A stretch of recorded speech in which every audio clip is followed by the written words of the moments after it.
David Grossman does not make his books easy to read.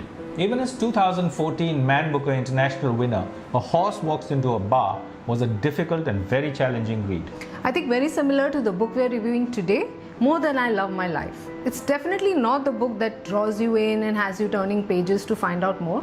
Reading it is a series of starts and stops. In fact, it takes a while to get used to Grossman's cadence or the lack of it.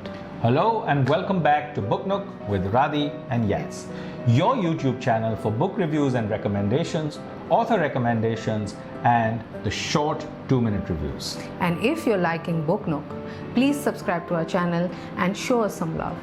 Yes, that is what keeps us motivated to keep bringing you more reading related content. If there is something in particular that you're looking for, comment below and we'll do our best to get you that content. Getting back to the business at hand, which is More Than I Love My Life. It's a book about 3 generations of women bonded by blood: Vera, Nina, and Jilly. It's about scarred and dysfunctional relationships and the link between the personal and the political. Yes, Grossman, being Israeli, cannot really divorce the personal and the political in his writings. The story kicks off with Vera celebrating her 90th birthday with the entire family gathered there. The character Vera is based on Eva Panik Nahir, a Jewish woman from the former Yugoslavia who, having been imprisoned and tortured as a traitor in one of Tito's gulags, came to Israel with her daughter, married a widower, and created a politically and socially active life on a kibbutz. Yeah, Vera was separated from her daughter Nina and imprisoned in a gulag for refusing to denounce her husband Milos. The separation of 3 years has them both survive, but actually leaves very deep and lingering scars on their relationship. Vera comes to Israel where she meets Tuvia, a widower, and they get married. Rafael, Tuvia's son, is hypnotically attracted to Nina. In time, Nina and Rafael get married and have a daughter, Jilly. Nina lives a nomadic and sexually promiscuous life and has the habit of just disappearing. The first part of the book, in which the family gathers for Vera's 90th birthday celebration, is probably the most moving and taut. Here, Jilly, who is nursing deep resentments of her own, reflects on the relationship between her father, whose love for Nina seems completely inexplicable, and her mother, who reveals that she is suffering from a degenerative mental disease. Yes. In the first half, there are several reflective moments, but Jilly's feelings towards Nina are very well summed up in this little paragraph. And that is an unsatisfactory answer to an issue that tormented me all those years. I saw the grimace flicker over my face in the film. And it's another one of those moments where I hated Nina with all my heart, because you can see on me what I lacked, you can see the barrenness. Because bottom line, no matter how crazy I am about my dad, and no matter how deeply ideal marriage delved into my secrets, a 15-year-old girl sometimes needs a mother. Even a cuckoo bird one. Even a mother of all sins. But a mother who will look at her once in a while, woman to woman, who will hug her confused body, who will marvel and tell her how much of a woman she is. Wow. The flicker of the camera is about the device Grossman uses to tell the story. Jilly is a documentary filmmaker recording conversations about the past. I just felt that the details about turning the camera on and off, zooming in and out, distract from the more important and interesting details. Yeah, I actually felt that Grossman was trying too hard to introduce a device, when actually in this case, simple storytelling would have done just as well. I agree.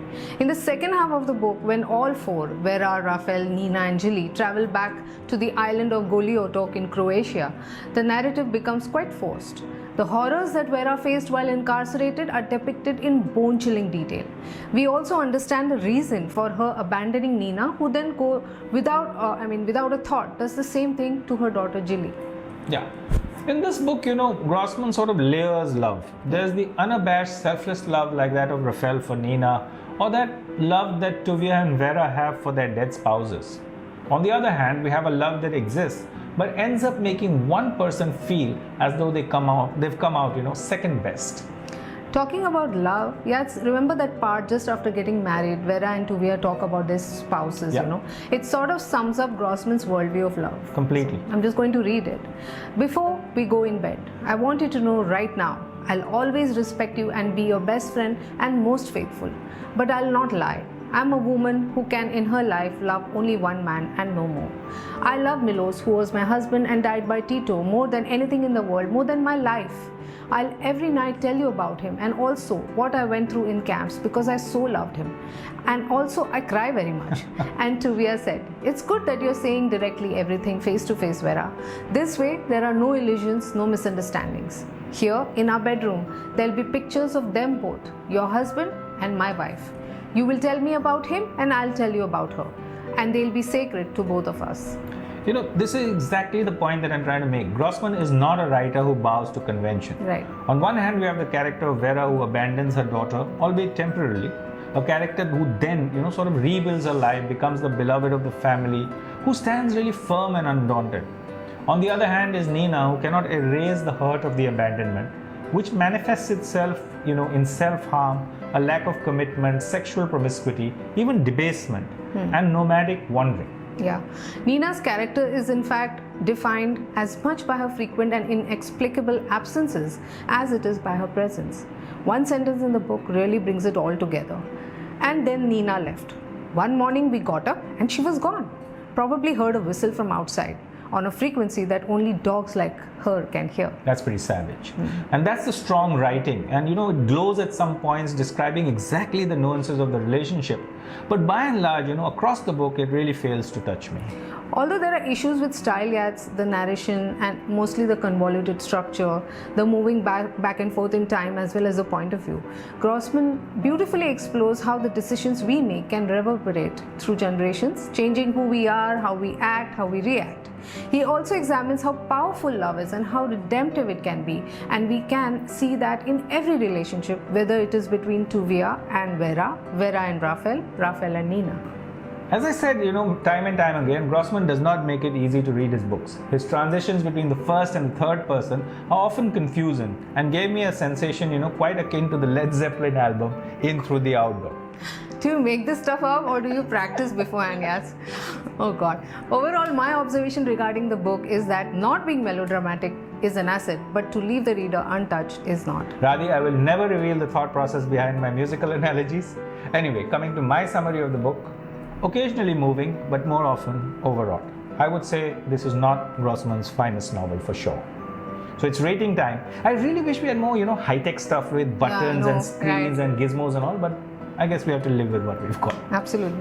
I'm going to rate this book 3 stars. My rating is 3 stars too, but only just. Just because, it gets to 3 stars because of gems such as Rafael saying, I know how to love her. You may think that's pathetic. You may think she doesn't deserve love, but I simply know how to love her, whatever state she's in. That's my thing in the world, loving one person who's not easy. Wow. Next week, oh, I love the sound of that.